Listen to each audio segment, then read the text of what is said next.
British Columbia had over 550 million in cannabis sales in 2021. We're going to take a look at BC's cannabis sales trends over the past year. We're also going to dive into a case study from Hedge about the Higher Path. That's a cannabis pot shop up there, to highlight how retailers are being able to take advantage of some data and try to navigate some of the issues with Cannabis 2.0 up in Canada and all of that coming up. It's only entertainment. Welcome back to the Talking Hedge. I'm Josh Kincaid, capital markets analyst and host of your Cannabis Business Podcast. Quick comparison of BC amongst other provinces. In this chart, you can see the total cannabis sales in 2021, comparing Alberta and BC, Ontario, Saskatchewan, with BC's totals at just over 550 million. That's fairly impressive. Kind of have a slow start with a lot of stores not really converting over from medical to rec. If you remember, there was cinder, like giant cement blocks blocking their pathway as the business owners were like, we don't care, we're going to still do business. So Ontario with Toronto and everything dominating cannabis sales, they're going to reach 1.5 billion, more than double that of BC. Steady stair-step growth path, representing monthly sales, the red bar indicating cumulative sales through 2021. BC started in 2021 with about 40 million during January, and they grew about 31% all the way until they got 52 million in December. So that's just shy of 552 million. Comparing month over month growth for BC and other provinces, you can see just the cannabis sales growth rates compare. There's 2 months in 2021, May and July, that BC demonstrated the most month over month growth out of everywhere else. And then throughout 2021, cannabis sales in BC grew 3% on average.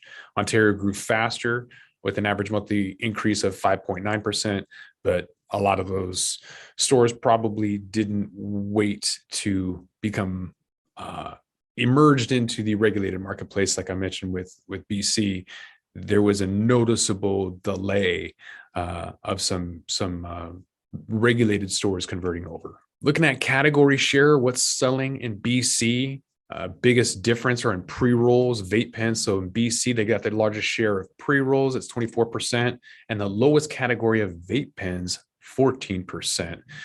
Maybe it's just a West Coast thing. We definitely like our pre-rolls up and down this entire West Coast, whereas other conservative areas like their vape pens. But I've got one for each. One's for convenience, and one's I like pre-rolls when I'm on the go at an event, or if I can't smoke outside, I'll bring a vape pen.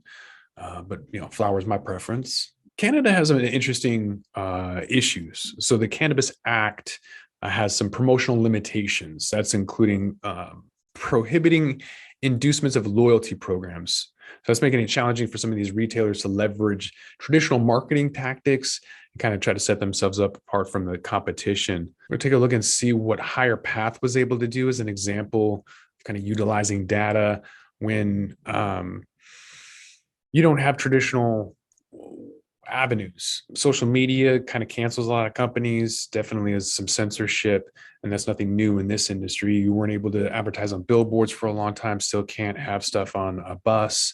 And so it makes it really, really challenging. So the Higher Path, they have 5 locations in BC and are fairly successful, apparently, in order to find workarounds and legal, legitimate ways to be compliant with the Cannabis Act and yet still try to discover something noteworthy that people care about. I think with a lot of companies, what they have a difficult time doing is resonating.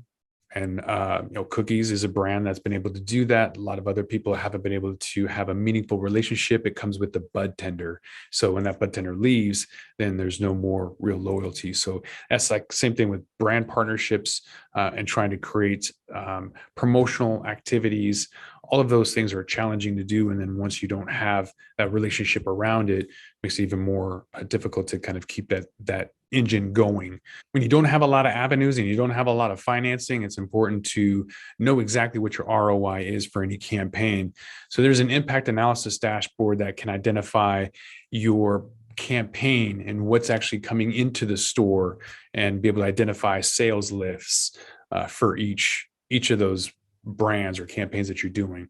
So it's going to be able to allow you to have a better relationship with a lot of these brands. You have in-store campaigns that are going to be able to generate the highest return on investment, and then have insights to drive a better strategy and kind of leverage that data to not only empower the brands that the store's representing, but also to be able to understand what the data is interpreting in order to become successful. You can look at charts all day long, but not being able to know or infer what that data is all about is difficult or challenging, which makes a dashboard like this impact analysis even that much more important. So this is going to allow you to kind of quantify, justify building those relationships with the right brand partners and navigate restrictive policies impacting retailers and be that much more efficient utilizing data. With that, we're going to roll this one up. I'm Josh Kincaid. This is The Talking Hedge. Don't forget to like, share, and subscribe, or don't, and I'm out. Don't forget to smash that like button on your way out and check out these other videos that we've got.